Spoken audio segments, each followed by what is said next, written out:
నమస్కారం సామాన్యుడి TV news కి స్వాగతం. ఈనాటి వార్తా విశేషాలు. చేనేతలకు ఏటా 25,000 రూపాయలు ఇచ్చేలా నేతన్న భరోసా పథకాన్ని ముఖ్యమంత్రి చంద్రబాబు ప్రకటించారు. మంగళగిరిలో నిర్వహించిన 11వ జాతీయ చేనేత దినోత్సవం కార్యక్రమంలో ఆయన పాల్గొన్నారు. చేనేతలకు ఇప్పుడున్న సబ్సిడీలను కొనసాగిస్తూనే నేతన్న భరోసాను అమలు చేస్తామని సీఎం హామీ ఇచ్చారు. చేనేతల జీవన ప్రమాణాలు మెరుగుపరచడంతో పాటు వారి యంత్రాలన్నీ ఆధునీకరిస్తామని వెల్లడించారు. ఈ నెల నుంచి మగ్గాలకు 200 యూనిట్లకు, మరమగ్గాలకు 500 యూనిట్లు విద్యుత్ ని ఉచితంగా ఇస్తామని అన్నారు. శక్తికి, సంస్కృతికి, సాంప్రదాయానికి శతాబ్దాల క్రితమే ప్రపంచవ్యాప్తంగా ఖ్యాతి తెచ్చింది మన చేనేత. అటు నైపుణ్యం, ఇటు సృజనాత్మక శక్తి కలబోత చేనేత. అందులో మన తెలుగు నేల చేనేత వైభవానికి పుట్టినిల్లు. తెలుగుదేశానికి నేతన్నకు అవినాభావ సంబంధం ఉంది. మొట్టమొదటిగా ఎన్టీ రామారావు గారు పార్టీ పెట్టిన మొదటి సంవత్సరం సగం ధరకే చీర దోవతి ప్రవేశపెట్టి నేతన్నకి ఉపాధి కల్పించిన పార్టీ, ఉపాధి కల్పించిన నాయకుడు నందమూరి తారక రామారావు గారని చెప్పి మీకు తెలియజేస్తున్నా. చేనేత కార్మికులకి మొట్టమొదటిసారిగా 50 సంవత్సరాలకే పింఛన్ ఇవ్వాలని నిర్ణయించిన పార్టీ తెలుగుదేశం పార్టీ. గడచిన 5 సంవత్సరాలు చేనేత పరిశ్రమ పూర్తిగా కుదేలైంది. తీవ్రమైనటువంటి సంక్షోభంలో కూరుకుపోయే పరిస్థితి వచ్చింది. ఆప్కో ద్వారా కొనుగోళ్లు ఆపేశారు. నూలు రంగుపై సబ్సిడీ మానేశారు. వీవర్శాల ఒక వినూత్నమైన కార్యక్రమానికి మీ శాసనసభ్యుడు శ్రీకారం చుట్టాడు. మనస్ఫూర్తిగా అభినందిస్తున్నా. ఈ మోడల్ గాని సక్సెస్ అయితే రాష్ట్రంలో అన్ని ప్రాంతాల్లో దీన్ని రిప్లికేట్ చేసే అవకాశం వస్తుంది. అది చేస్తామని కూడా హామీ ఇస్తున్నాను. ఈ రోజు ఈ శుభ సందర్భంగా మీ మీద ఉండే అభిమానంతో చెప్తున్నాను. చాలా ఆర్థిక ఇబ్బందులు ఉన్నాయి. ఎన్ని ఇబ్బందులు ఉన్నా నాకు మొట్టమొదట గుర్తొచ్చేది చేనేత కార్మికులకు ఏ పని చేసినా మొదట మీకే చేస్తామని కూడా హామీ ఇస్తున్నాను. మీరు ఏదైతే హ్యాండ్లూమ్ ఉన్నాయో ప్రతి ఒక్క వ్యక్తికి ఈ నెల నుంచి 200 యూనిట్లు కరెంటు ఉచితంగా ఇస్తామని హామీ ఇస్తున్నా.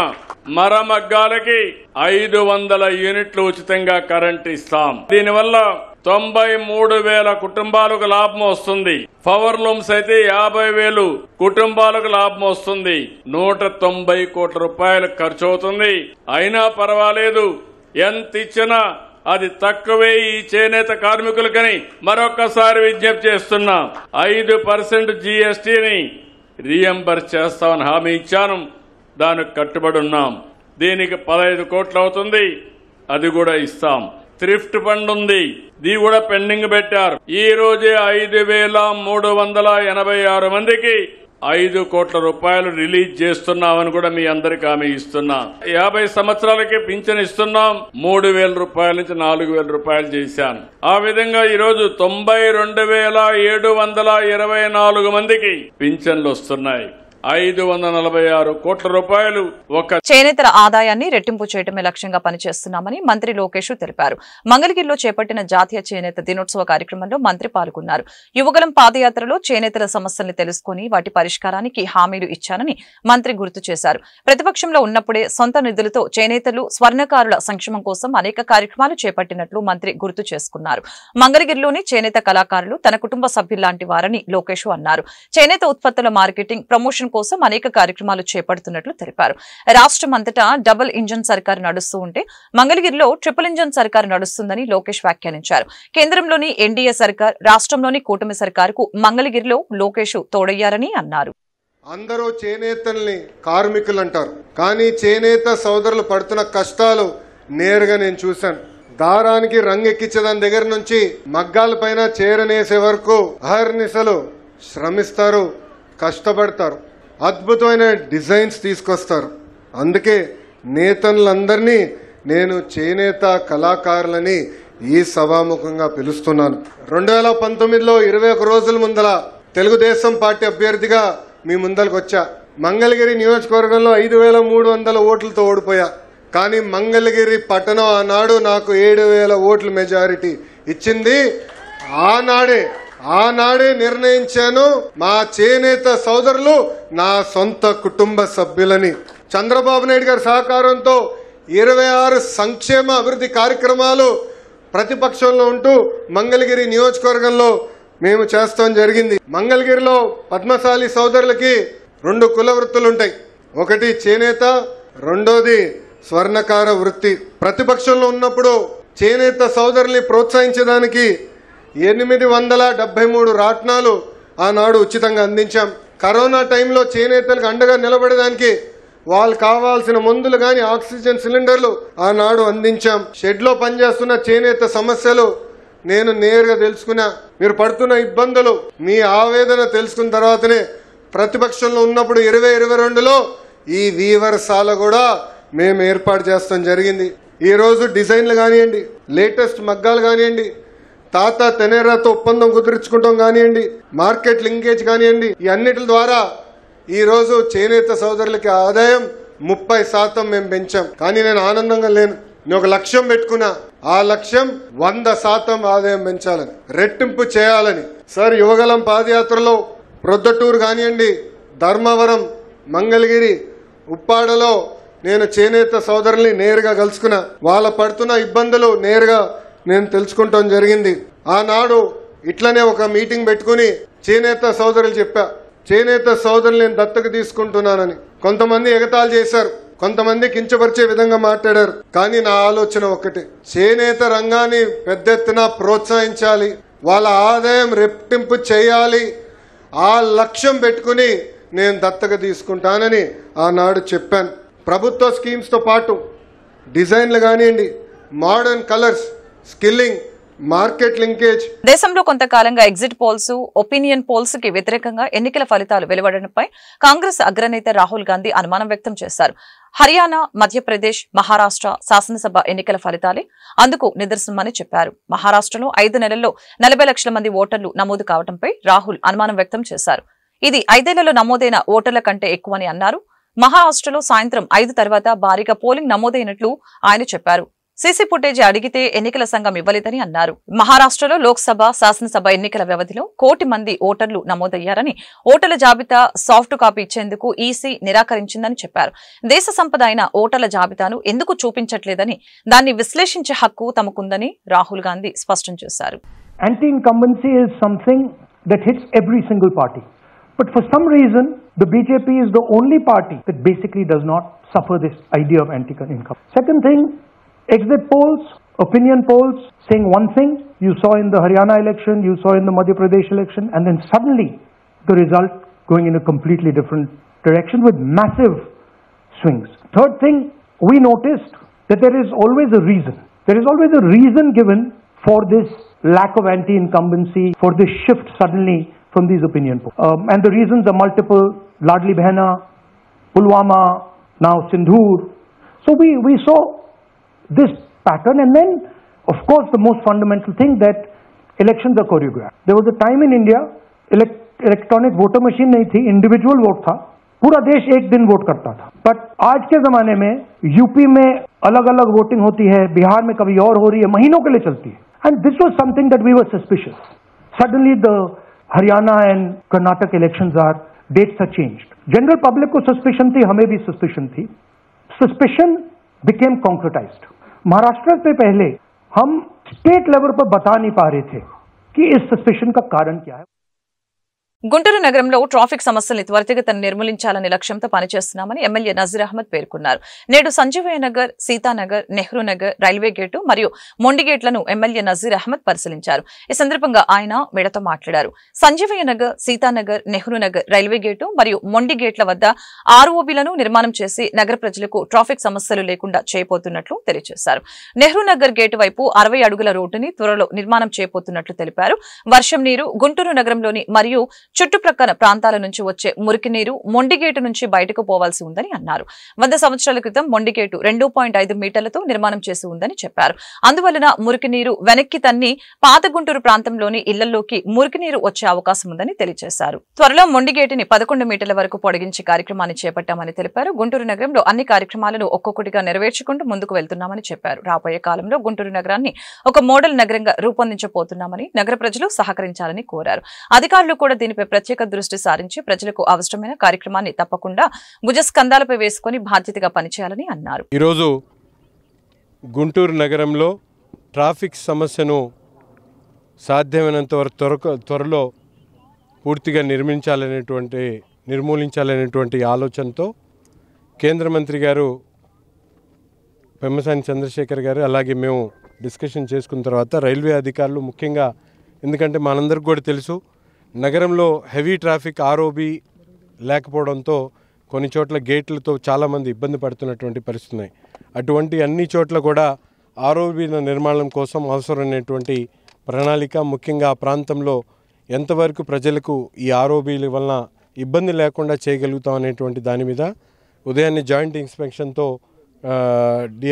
ఏడీఎం సిపిఎం గారు ఉన్నటువంటి సైమన్ గారు అలాగే డిఆర్ఎం గారు ఈరోజు కలిసి జాయింట్ ఇన్స్పెక్షన్ చేయడం జరిగింది. మున్సిపల్ అధికారులు అందరితో కలిసి ముఖ్యంగా నెహ్రూ నగర్ ప్రాంతానికి సంబంధించి 3 గేట్లు, సంజీవ్ నగర్ గేట్ కానివ్వండి, అలాగే సీతానగర్ కానీ నెహ్రూ నగర్ కానీ ఈ 3 చోట్ల కూడా రైల్వే అధికారుల ఆలోచనను బట్టి ఆర్ఓబీల నిర్మాణ కార్యక్రమాన్ని తీసుకోవాలంటే ఆ ప్రాంతంలో ఉన్నటువంటి అసెస్మెంట్స్ అంటే ప్రాపర్టీస్ అన్నీ కూడా ఎంతవరకు పోతా ఉన్నాయి, అసలు అక్కడ అవసరాన్ని బట్టి ఏ విధంగా చేస్తే ప్రజలకు మరింత ఉపయోగకరంగా ఉంటుంది, ట్రాఫిక్ సమస్య తగ్గుతుందనే దాటి మీద పూర్తిగా ఆలోచించి గతిశక్తి కార్యక్రమంలో భాగంగా కేంద్ర ప్రభుత్వం ముందుకొచ్చి ఈరోజు 3 ఆర్ఓబీల నిర్మాణం చేసేటువంటి కార్యక్రమంతో పాటు అక్కడ ముఖ్యంగా నెహ్రూ నగర్లో ఇప్పుడున్నటువంటి కుగ్లర్ హాస్పిటల్ వైపు రోడ్డు 60 అడుగులు ఉండడం, అలాగే నెహ్రూ నగర్ రోడ్డు కూడా 60 అడుగులు చేయబోతున్నాం కాబట్టి వెంటనే అక్కడ ఉన్నటువంటి ట్రాఫిక్ సమస్యని కొంతవరకు తగ్గించేటువంటి ప్రయత్నంలో భాగంగా ఉన్నటువంటి సింగిల్ గేట్ని డబుల్ గేట్ చేయడం, అలాగే సీతానగర్ గేట్ని కూడా డబుల్ చేయమని చెప్పి ప్రతిపాదించడం జరిగింది. దానికి రైల్వే అధికారులు కూడా సమ్ముఖంగా ముందుకు రావడం చాలా సంతోషం. ముఖ్యమైనటువంటి విషయం ఇప్పుడే 3 వంతెనల బ్రిడ్జ్ని ఏదైతే డొంక రోడ్లో ఉందో దాన్ని 4 ట్రాకులుగా చేయడంతో పాటు అక్కడ ఉన్నటువంటి వాటర్ ఏదైతే ఉందో బయటికి డ్రైన్ వాటర్ బయటికి వెళ్ళేటువంటి డ్రైన్ని ఈరోజు మోతీలాల్ నగర్ మీదుగా తీసుకుని వెళ్ళాలంటే అక్కడ వందలాది కుటుంబాలు నివసిస్తూ ఉన్నారు. వాళ్ళందరినీ కూడా వెకేట్ చేసేటువంటి ఆలోచనతో గత వారం మొత్తం కూడా దాని మీద డిస్కషన్ చేయడం జరిగింది. కానీ ఈరోజు డ్రైన్ని కొద్దిగా ముందుకు తీసుకుని వచ్చి ఆ కార్యక్రమం కూడా వాళ్ళకి ఇబ్బంది లేకుండా చేసేటువంటి కార్యక్రమం. అంతేకాకుండా ముఖ్యంగా గుంటూరు నగరంలో ఉన్నటువంటి మురికి నీరు యావత్తు కూడా అంటే 2 టౌన్ నుంచి వచ్చేటువంటి డ్రైన్ వాటర్తో పాటు 1 టౌన్లో అనేక ప్రాంతాల నుంచి drain water out of the city వెళ్ళేటువంటి మొండి గేట్ ఏదైతే ఉందో అది ఆల్మోస్ట్ 50-100 ఇయర్స్ బ్యాక్ చేసినటువంటి మొండి గేటు 2.5 మీటర్స్ ఉండటంతో ఇప్పటికే అవుట్ఫ్లో తగ్గిపోవడంతో వెనక్కి తగ్గిన ప్రాంతంలో మురికి నీరంతా కూడా ఇళ్లలోకి. వివేకానంద రెడ్డి హత్య జరిగి 6 ఏళ్లు అవుతున్నా ఇంకా న్యాయం జరగలేదని ఆయన కుమార్తె సునీత ఆవేదన వ్యక్తం చేశారు. హత్య చేసిన నిందితులంతా యథేచ్ఛగా బయట తిరుగుతూ ఉంటే న్యాయం కోసం పోరాటం చేస్తున్న తాను మాత్రం భయపడుతూ తిరగాలా అని ప్రశ్నించారు. వివేక కేసులో నిందితులకి బెయిల్ రద్దు చేయాలని సుప్రీంకోర్టులో పిటిషన్ దాఖలు చేసిన వేళ సునీత దంపతులు కడప ఎస్పీ అశోక్ కుమార్ ని కలిసి తాజా పరిణామాలని వివరించారు. పులివెందులలో వరుసగా 2 రోజుల పాటు జరుగుతున్న పరిణామాలు చూస్తుంటే తన తండ్రి హత్య జరిగిన రోజులు గుర్తుకొస్తున్నాయని సునీత తెలిపారు. నాడు పోలీసులను బెదిరించి హత్యా స్థలంలో సాక్ష్యాధారాలు లేకుండా చేసిన వ్యక్తులు ఇప్పుడు పులివెందుల పోలీస్ స్టేషన్ లో డీఎస్పీని బెదిరిస్తున్నారని వ్యాఖ్యానించారు. పులివెందుల్లో జరిగే విషయాలు చూస్తుంటే 6 సంవత్సరాల క్రితం నాన్నగారు వైఎస్ వివేకానంద రెడ్డి గారిని హత్య చేసినప్పుడు జరిగిన సన్నివేశాలు మళ్లీ నా ముందుకి కనిపిస్తున్నాయి. చాలా సిమిలారిటీస్ అప్పటికి ఇప్పటికి. ఆ రోజు మార్చి 15, 2019 ఆ రోజు హత్య జరిగిన ప్రదేశంలో గొడ్డలు పోటుతో నరకబడి అక్కడ బాడీ పడి ఉంటే అది ఫస్ట్ హార్ట్ అటాక్ అని చెప్పారు. పోలీస్ అధికారిని బెదిరించి వాళ్ళ ముందరే క్రైమ్ సీన్ అంతా క్లీన్ చేసి పడేశారు. అక్కడ క్లూస్ ఉన్నాయా లేదా ఏమీ లేకుండా అక్కడ ఫుట్ ప్రింట్స్, హ్యాండ్ ప్రింట్స్ అన్ని క్లీన్ చేసి పడేశారు. తర్వాత నేను వస్తే నా దగ్గరకు ఒక లెటర్ తీసుకొచ్చారు. ఈ హత్య ఆదినారాయణ రెడ్డి, సతీష్ రెడ్డి, బీటెక్ రవి చేయించారు అని రాసి తీసుకొచ్చి దాని మీద నా సంతకం పెట్టమన్నారు. దాని మీద నా రోజు నేను సంతకం పెట్టలేదు. ఈ రోజు నిన్న వీడియోలో అదే సతీష్ రెడ్డి గారు, అవినాష్ రెడ్డి గారు చూశాను. ఆ రోజు అవినాష్ రెడ్డి గారు వాళ్ళ అనుచరులు కలిసి ఎట్లా అప్పుడు పోలీసులు దబాయిచ్చారో మళ్ళీ ఇప్పుడు అదే కనిపిస్తుంది. అదే కదా ఆ తర్వాత మళ్ళీ మరుసటి రోజు నారాసుర రక్త చరిత్ర అని పెట్టారు. అది నన్ను నమ్మించారు. ఆ రోజు సాయంత్రం నా పక్కన ఉండి ఇట్లే ఒక మీడియాను అడ్రస్ చేస్తూ ఇది టీడీపీ వాళ్ళే చేయించారు అని చెప్పారు. అది నేను నమ్మాను. ఈ రోజు మళ్ళీ సురేష్ అంటే సంటి మా బంధువే ఆయనకు దెబ్బలు తగిలాయని బాధపడుతున్నారు. ఆ రోజు మీరే చేయించినట్లు ఈ రోజు చేయించరు అని నేను ఎందుకు అనుకోవాలి నాకు తెలియదు. నాకు అన్ని ఒకే విధంగా ఉన్నాయి. ఆ రోజు మీరే చేయించారు, మళ్ళీ ఈ రోజు కూడా మీరే చేయించుండొచ్చు కదా, అందరినీ రెచ్చగొట్టి చేయించేలా చేసిండొచ్చు కదా, మళ్ళీ ఇంకొకరి మీద బ్లేమ్ వేయడం. ఈ 6 ఏళ్ల పోరాటం ఇటువంటి సంఘటనలు జరగకూడదు అని. తప్పు ఎవరు చేసినా శిక్ష పడాల్సిందే, చిన్నైనా పెద్దైనా తప్పు చేస్తే శిక్ష పడాల్సిందే. ఆ రోజు చేసిన దానికి ఇంతవరకు ఎవరికి శిక్ష పడలేదు. లా అండ్ ఆర్డర్ తో పోలీస్ దగ్గర శిక్ష పడలేదు, కోర్టులలో శిక్షలు పడలేదు, ప్రజా తీర్పు లేదు. ఇది కంటిన్యూ అవుతూనే ఉంది. ఇది ఆగాలంటే ఎట్లా? తప్పు చేస్తే తప్పు అని చెప్పే ధైర్యం ఉండాలి. అంతేకాదు అప్పుడు స్టార్టింగ్ లో ఆదినారాయణ రెడ్డి, సతీష్ రెడ్డి, బీటెక్ రవి, తర్వాత చంద్రబాబు నాయుడు, ఇప్పుడు లేటెస్ట్ గా సునీత రాజశేఖర్ రెడ్డి చేయించారు ఇది అని ప్రూవ్ కూడా చేస్తున్నారు. ఎంతకైనా దిగజారడమేనా? ఎట్లా నమ్మాలి? ఏది నిజం ఏది అబద్ధం ఎట్లా తెలుస్తుంది? ఇట్లా మళ్ళీ మళ్ళీ జరగకూడదు అంటే గన తప్పు చేసిన వాళ్ళకి శిక్ష పడాల్సిందే లేదా? పడాల్సిందే కదా. నాన్న నాకు మళ్ళీ రాడు. ఇట్లా మళ్ళీ ఇంకొకరికి జరగకుండా ఉండాలంటే తప్పు చేసిన వాళ్ళకి శిక్ష పడాలి. శాంతి భద్రతలు రావాలి అంటే పులివెందులకి, కడపకి ప్రజలు ఆలోచించాలి. ప్రజలు ఆలోచించి దయచేసి నిజమేదో బయటకు వచ్చేలా చేయండి. అందరూ అక్యూస్డ్, కానీ అందరూ బయట ఉంటారు, తిరుగుతుంటారు. ఇది న్యాయమా? ఇంకా ఎన్ని రోజులు పోరాడాలి? ఈ రోజు ఎస్పీ గారితో ఇదే ఆవేదన వ్యక్తం చేశాను. ఎట్లా మనకి వైఎస్ వివేకానంద రెడ్డి గారి బర్త్డే జయంతి కని వస్తున్నాను. కూటమి పాలనలో అరాచకం, దాడులు, హత్యలు ట్రాక్ రికార్డులుగా నిలిచాయని వైసీపీ గుంటూరు అర్బన్ అధ్యక్షురాలు నూరి ఫాతిమా ఆరోపించారు. సుపరిపాలనకు బదులుగా మోసపూరిత పాలన సాగుతుందని మండిపడ్డారు. పులివెందుల జెడ్పీటీసీ ఉప ఎన్నిక నేపథ్యంలో ఎమ్మెల్సీ రమేష్ యాదవ్ పై జరిగిన దాడిని ఆమె తీవ్రంగా ఖండించారు. టీడీపీ గూండాలు చేసిన దాడికి వ్యతిరేకంగా గుంటూరులో మహాత్మా జ్యోతిరావు పూలే విగ్రహం వద్ద వైసీపీ నాయకులతో కలిసి ఆమె నిరసన ప్రదర్శన చేపట్టారు. ఈ మేరకు నూరి ఫాతిమా మీడియాతో మాట్లాడారు. దాడులకు భయపడేది లేదని తెగేసి చెప్పారు. ప్రజలకు మంచి చేయడమే వైసీపీకి తెలుసునని అన్నారు. రెడ్ బుక్ రాజ్యాంగాన్ని ప్రజలు గుర్తు పెట్టుకుంటారని, సమయం వచ్చినప్పుడు తగిన రీతిలో గుణపాఠం చెప్తామని హెచ్చరించారు. ఈ కార్యక్రమంలో వైసీపీ నాయకులు మోదుగులు వేణుగోపాల్ రెడ్డి, టి వేణుగోపాల్, నిమ్మకాయల రాజనారాయణ తదితరులు పాల్గొన్నారు. పులివెందులలో రమేష్ యాదవ్ గారి మీద జరిగిన దాడి నిజంగానే చాలా బాధాకరం. ఎందుకంటారా, ఈ రాష్ట్రంలో మంచి అనే పేరు మర్చిపోయారు, మంచి చేయటం అనేది మర్చిపోయారు. ఈ కూటమి ప్రభుత్వంలో అరాచకాలు ఒక మాటే. ఇంకెవరు ఈ దేశంలో టీడీపీ కానీ కూటమి ప్రభుత్వం ఆంధ్రప్రదేశ్లో అనటానికి ఏమంటారంటే నీచ పరిపాలన, నికృష్ట పరిపాలన, దాడులు, హత్యలు, ఇవొక్కటే ట్రాక్ రికార్డ్. అంతే తప్ప మంచి అనేది, లేకపోతే మంచి సేవ చేయటం అనేది, లేకపోతే వాళ్ళు ఎమ్మెల్యేలు గెలిచిన తర్వాత ప్రజలకు అందుబాటులో ఉండటం, ఇవన్నీ అంటే గత ప్రభుత్వంలో జగన్మోహన్ రెడ్డి గారు ప్రజలకు వెంటే నాయకులు అన్నట్టు ఏ విధంగా ఉన్నారో ఇప్పుడు అది భిన్నంగా చెప్పుకునే విధంగా ఈ రాష్ట్రం తయారవుతుంది. ఏంటో చంద్రబాబు నాయుడు గారు నిజంగా ఒకళ్ళ మీద దాడి చేస్తానో అలా దాడి చేసుకుంటా పోతే ప్రతి మనిషి మీద దాడి చేయాల్సి వస్తుంది మీరు. ఎందుకంటే ఏదో ఆ ఎమ్మెల్సీ గారి మీద దాడి చేసినంత మాత్రాన భయపడి అందరూ ఒక అడుగు వెనకేస్తారనుకుంటారు. కానీ ఎవ్వరు అడుగు వెనక వేసే ప్రసక్తే లేదు. ఏదైనా కూడా ధైర్యంగా నుంచోని చేసి గెలిచినా ఓడినా నికార్సుగా నుంచోని మేము ప్రజల్ని ఓటు అడుగుతాం, నిజాయితీగా అడుగుతాం, మేము చేసిన పరిపాలన గురించి అడుగుతాం. అంతే తప్ప మీలాగా దొంగ ఓట్లు వేయటమో, లేకపోతే మీలాగా ఈవీఎంలు ట్యాంపర్ చేయటమో, లేకపోతే మీలాగా ఏమో అరాచకాలు చేయటమో, గూండాయిజం చేయటమో, ఇవన్నీ చేసేవి వైఎస్ఆర్సీపీ పార్టీ కాదు. చేయాలని అనుకుంటే ఎప్పుడో చేసేది, కానీ ఆ దృష్టి ఇది మాకు లేదు. ప్రజల దగ్గర నుంచి మందెన పొందడమే, ప్రజలకి మంచి చేయటమే, ప్రజల కోసం ఏ విధంగా జగన్మోహన్ రెడ్డి గారు వైఎస్ఆర్సీపీ పార్టీ స్థాపించారో ఆ పార్టీ మీద ఈ రోజు వరకు కట్టుబడి ఉండి ప్రతి ఒక్కటి కూడా ఈ రోజు కూడా ప్రజల వెంటే ఉంటాను అని చెప్పి జగన్మోహన్ రెడ్డి గారు వెంట ఉంటున్నారు. ఏదో పులివెందుల్లో ఈ రోజు మీరు జరుగుతున్న ఈ బై ఎలక్షన్స్ గురించి ఎందుకు అంత కాన్సన్ట్రేషన్ ఎందుకు చేస్తున్నారు? ప్రజలకు మంచి చేయడంలో కాన్సన్ట్రేట్ చేయండి, అది బాగుంటుంది. ప్రజలకి ఏమైనా అందుబాటులో ఉండటం కానీ, వాళ్ళకి న్యాయం చేసే విధంగా కానీ, లేకపోతే మీరు చెప్పిన హామీలు కానీ అవన్నీ పూర్తి చేయడంలో మీరు విఫలమయ్యారు, ప్రజల్లోకి వెళ్ళలేకపోతున్నారు. అందుకోసం వైఎస్ఆర్సీపీ వాళ్ళ మీద దాడులు చేస్తా పోతున్నారు, వైఎస్ఆర్సీపీ వాళ్ళ మీద అబద్ధపు కేసులు పెట్టి వాళ్ళని జైల్లో వేస్తున్నారు. ప్రతి ఒక్కటి కూడా ప్రజలు గ్రహిస్తున్నారు. ఖచ్చితంగా దీన్ని ప్రతి ఒక్కటి కూడా మీరు చేసే ప్రతిరోజు ఈ రెడ్ బుక్ రాజ్యాంగాన్ని మేము గుర్తుపెట్టుకోవాల్సిన అవసరం లేదు, ప్రజలు గుర్తుపెట్టుకుంటారు. ఎందుకంటే ఒకసారి చూస్తారు, 2 సార్లు ప్రతీకార చర్యలు తీసుకోవడంలో వైసీపీ ఎప్పుడు ముందుంటుందని ఆ పార్టీ సీనియర్ నాయకులు మోదుగులు వేణుగోపాల్ రెడ్డి స్పష్టం చేశారు. ఎర్ర బుక్ అనేది నీవు అట్ట వేసుకున్నావు, మేమైతే రక్తం సిరాతో మీ పేర్లు రాస్తామని అన్నారు. మాపై కోపంతో ప్రజాస్వామ్యాన్ని రాష్ట్ర ప్రభుత్వం కూని చేస్తుందని మండిపడ్డారు. వైసీపీ ఎమ్మెల్సీ రమేష్ యాదవ్ పై జరిగిన దాడిని ఖండిస్తూ గురువారం గుంటూరు కార్పొరేషన్ ట్రావెలర్స్ బంగ్లా ఆవరణలో మహాత్మా జ్యోతిరావు పూలే విగ్రహం వద్ద వైసీపీ నేతలు నిరసన ప్రదర్శన చేపట్టారు. ఈ మేరకు మోదుగురు వేణుగోపాల్ రెడ్డి మీడియాతో మాట్లాడారు. పులివెందుల జెడ్పీటీసీ ఉప ఎన్నిక నేపథ్యంలో కూటమి ప్రభుత్వం ఓటమి భయంతో బలహీన వర్గాల నేతపై దాడికి దిగటం దుర్మార్గమని ధ్వజమెత్తారు. ఈ విషయంలో రాష్ట్ర ఎన్నికల కమిషన్ గాడిదలు కాస్తుందా అని ఘాటుగా స్పందించారు. ప్రజాస్వామ్యం బతికి ఉండాలంటే ఎలక్షన్ కమిషన్ పారదర్శకంగా ఎన్నికల్ని నిర్వహించాలని అన్నారు.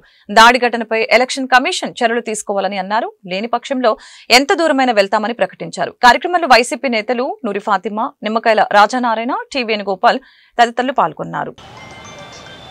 ఒక బ్యాలెట్ కున్న ఒక బుల్లెట్ కి యుద్ధం జరుగుతూ ఉంది.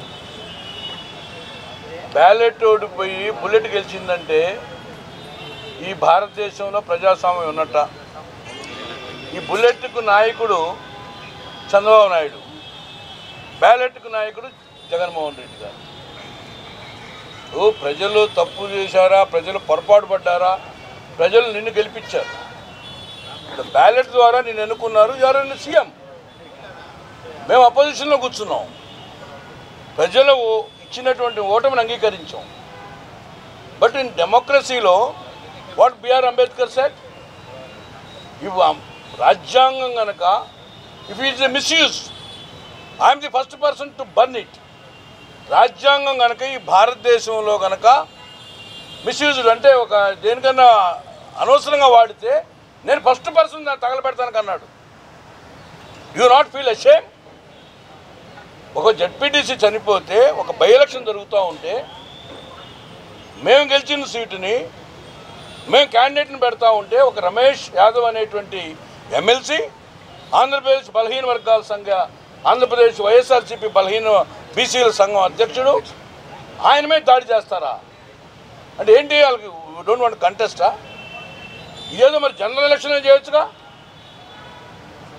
రేపొద్దున నీకంటే బలవంతుడు నరేంద్ర మోడీ అది నిన్నే నిలబెట్టకుండా బుల్లెట్ తెస్తాడు, నువ్వు ఒప్పుకుంటావా? మా అందరికంటే ఇప్పుడు సాధ్యంత వరకు బుల్లెట్ చెప్పినట్టు నడితే ఈ సామ్రాజ్యాన్ని బిన్ లాడెన్ ఎప్పుడో పరిపాలించేవాడు. బ్యాలెట్కి గౌరవం బట్టి ప్రపంచం అంతా కూడా గర్వపడేటువంటి భారత ప్రజాస్వామ్యాన్ని చూసి ఈ ప్రపంచం అంతా గర్వపడుతుంది. Is the founder of Mahatma Gandhi, Mahatma Phule. ఈరోజు చేసిన చర్యకి ఆ పూలే గారి విగ్రహం కూడా తలదించుకునే పరిస్థితి వచ్చింది. ఇటువంటి ప్రభుత్వం ఈరోజు బలహీన వర్గాల మీద దాడులు చేస్తూ ఉందని గుంటూరు జిల్లా అంబటి రాంబాబు గారి నాయకత్వంలో మరి ఈ రోజున మేమంతా కూడా సంఘటితంగా అటువంటి చర్యని ఖండిస్తున్నాం. రాబోయేటువంటి రోజులు ఇటువంటి పునరావృతం కాకుండా చూసుకోవాల్సిన బాధ్యత ఉంది. అండ్ మోరోవర్ ప్రభుత్వం ఉందనుకో, what is Andhra Pradesh state election commission is doing? State election commission ఏమైనా గాడులు కాస్తుందా? దాని చైర్మన్ ఏం చేస్తున్నాడు? దాని కమిషనర్. పారదర్శకంగా ఎలక్షన్ జరిపించాల్సిన బాధ్యత ఎలక్షన్ కమిషన్ మీద లేదా? బూత్ క్యాప్చరింగ్, నామినేషన్ చేయడానికి భయపెడతాం, నామినేషన్ ఏదో పెట్టి రిజెక్ట్ చేయటం. ఒకవేళ మా వాళ్ళు గెలిచినా కూడా మీరు ఫోర్సుబుల్గా మీ వాళ్ళు గెలిచినట్టు రాసుకోవటం. అమరావతి నిడుముక్కల గ్రామంలో రిలే నిరాహార దీక్ష 39 రోజుకు చేరుకున్నప్పటికీ ప్రభుత్వానికి చీమ కుట్టినట్లు కూడా లేదని ఆంధ్ర రాష్ట్ర సమితి పార్టీ రాష్ట్ర అధ్యక్షులు జంజనం కోటేశ్వరరావు అన్నారు. జంజనం కోటేశ్వరరావు మాట్లాడుతూ రైతులకి 1 ఎకరానికి 1 కోటి లేదా గవర్నమెంట్ వాల్యుయేషన్ ప్రకారం 4% మరియు 1250 గజాలు భూమి ఇవ్వాలని డిమాండ్ చేశారు. రాజధానిలో ఔటర్ రింగ్ రోడ్ మరియు ఇన్నర్ రింగ్ రోడ్ నిర్మిస్తే రాజధానిలోని భూముల రెట్లు పెరుగుతాయని చెప్పారు. ఇకనైనా కూటమి ప్రభుత్వం స్పందించకపోతే దీక్షల్ని ఉద్రిక్తం చేయడమే కాకుండా అసెంబ్లీ ముట్టడికి కూడా వెనకాడమని తెలిపారు. ఇక్కడ 11 సంవత్సరాల నుంచి అనేక రకాల ఇబ్బందులు పెట్టారు. రైతులందరూ ఇబ్బందులు బాధపడుతున్నారు. ఇప్పటికి కూడా ఈ రాష్ట్ర ప్రభుత్వం మాత్రం కూటమి ప్రభుత్వం మొండి వైఖరిగానే ఉన్నారు. అప్పుడు గతంలో 2014లో ఇటు యూనివర్సిటీ గారు రాయిది అన్నారు. తర్వాత ఎన్టీఆర్ పుట్టిన జిల్లా నువ్వుడు రాయిది అన్నారు కృష్ణా జిల్లాలో. అట్లాగే మళ్ళీ తుళ్ళూరులో రాయిదని చెప్పి కూలింగ్ అని టైం వేస్ట్ చేశారు. ఏదో అరాకొర డెవలప్ చేసి అట్లా ఉండగానే ఈలోపు గవర్నమెంట్ మారి ఆయన వచ్చినప్పుడు జగన్ గారు వైసీపీ గవర్నమెంట్ వచ్చింది, 3 రాజధానులు అన్నారు. ఆ రోజు ఒకరోజు కూర్చొని మాట్లాడి అఖిలపక్ష సమావేశం ఏర్పాటు చేసి మాట్లాడితే ఒక 5 నిమిషాల నిర్ణయంతో అయిపోయేదానికి 5 సంవత్సరాలు ఆ రైతుల చేత నడి రోడ్డు మీద నుంచోబెట్టి ధర్నా చేపించారు. ఈరోజు మనం ఏం చేసినా చెల్లుబాటు అవుతుంది. 33,000 ఎకరాలు తీసుకున్నా, అధికారం తీసుకున్నా, పార్టీ తీసుకున్నా ఏం మాట్లాడతలేదు. ఇదే కొనసాగితే ఏం చేస్తారు, ఇప్పుడు 1,00,000 ఎకరాలు తీసుకొని అమ్ముకున్నా ఏం చేస్తారు అనే మొండి వైఖరితో వ్యవహరిస్తున్నారు తప్పితే మనం వీళ్ళు ఎందుకు దీక్ష చేస్తున్నారని చెప్పి అధికారులు పంపించి మరి సరే మేము డిమాండ్లు ఒప్పుకుంటున్నాము చేద్దామని చెప్పి ఏదో ఒక నిర్ణయానికి రావాలి కదా. ప్రతిసారి ల్యాండ్ కన్వర్షన్ ఆపటం, ఎల్పీ నెంబర్లు ఆపటం, ప్రతిసారి ఇలాగే ఫ్లాట్లు విధ్వంసం చేయటం, వాళ్ళు పూలింగ్ తీసుకుని వ్యాపారాలు చేసుకుంటా ఉన్నారు, రియల్ ఎస్టేట్ వ్యాపారం. అదేవిధంగా రైతులు మాత్రం ఇబ్బంది పడుతున్నారు. ఎక్కడైనా అమ్ముకోక ఒక ఎకరం అమ్ముకోగానే ఏదో ఒక విధ్వంసం చేస్తారు. పాపం వాళ్ళ రైతులు ఇంకా దాంతో ఆగిపోద్ది. మిగతా ఉన్న రైతులు అందరూ కూడా ఏదో వచ్చింది, ఏదో మహాద్భుతం జరిగిద్ది, మనకి ఇంకా డబ్బులు వస్తాయి అని ఎదురు చూస్తాం తప్పితే ఈ యొక్క 10-11 సంవత్సరాల నుంచి ఎదురు చూస్తమే సరిపోతుంది. ఎవరికి ఉపయోగం లేదు. వాస్తవం ఇది ఈ ప్రాంతంలో. కాకపోతే సీఎం గారు మారువేషంలో వచ్చి ఈ ప్రాంతం రైతుల్ని విచారిస్తే వాళ్ళు చెప్పే బాధ ఏందో అర్థమైద్ది. అమాయకంగా లేరు, ఇప్పుడు అవగాహన కలిగింది. ఇక పూలింగ్ అనేది ఎవరో నిర్మించుకొని వాళ్ళు ఇక ఇన్నర్ రింగ్ రోడ్డు తీసేసుకొని రాజధాని పాత పూలింగ్ వాళ్ళకి ప్లాట్లు డెవలప్మెంట్ చేసి ఇస్తే వాళ్ళకి సంతోషం, ప్రభుత్వానికి సంతోషం, ప్రజలందరికీ సంతోషం. అంతే తప్ప మొండి వైఖరితో ముందుకు పోతే ప్రభుత్వం లాస్ పోయిద్ది. గతంలో ఏం జరిగింది, 5 సంవత్సరాలు సరే కారణం ఏదైనా కానీ ఈ ధర్నాలు చేయటం వల్లే. ఈ వార్తలు ఇంతటితో సమాప్తం. మరొక బులెటిన్లో మళ్ళీ కలుద్దాం. నమస్కారం.